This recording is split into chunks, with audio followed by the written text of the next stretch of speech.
MIT technology review Pakistan के news studio में खुशामदीद। मैं हूं आपका मेज़बान GM Shah. News round up का आगाज़ करते हैं। बुलेटिन के आगाज़ में आपको बताते हैं कि पाकिस्तान उन चंद ममालिक की सफ़ में शामिल हो गया है जहां आला क्वालिटी के सोलर एनर्जी मैप्स की रसाई मुमकिन होगी।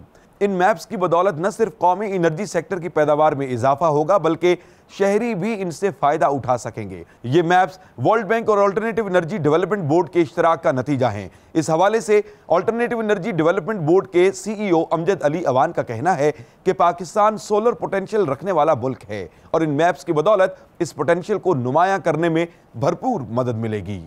और अब बुलेटिन में शामिल करते हैं एक और अहम खबर कि माहिरीन ने 3 टायरों वाली साइकिल तैयार की है। ये साइकिल बिलखसूस पथरीले और ढलवानी रास्तों पर चलने के लिए तैयार की गई है। इस साइकिल में नस्ब किया गया तीसरा टायर साइकिल को गैर मतवाजन रास्तों पर चलने के लिए तवाजुन में रखता है। इस साइकिल में 2000 वॉट्स की इलेक्ट्रिक मोटर नस्ब की गई है जिसकी बदौलत ये 20 मील फी घंटा की रफ्तार से 15 मील तक सफर कर सकती है। इसके अलावा इस साइकिल का वजन 90 पाउंड बताया जा रहा है।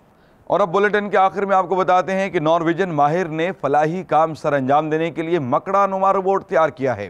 इस रोबोट की 6 टांगे हैं जिनको 3D प्रिंटर की मदद से तैयार किया गया है।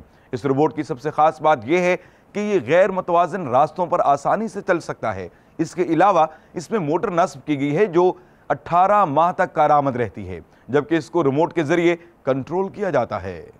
इसके साथ ही MIT टेक्नोलॉजी रिव्यू पाकिस्तान के न्यूज़ स्टूडियो से अपने मेज़बान GM शाह को इजाज़त दीजिए। अल्लाह ने के बाद।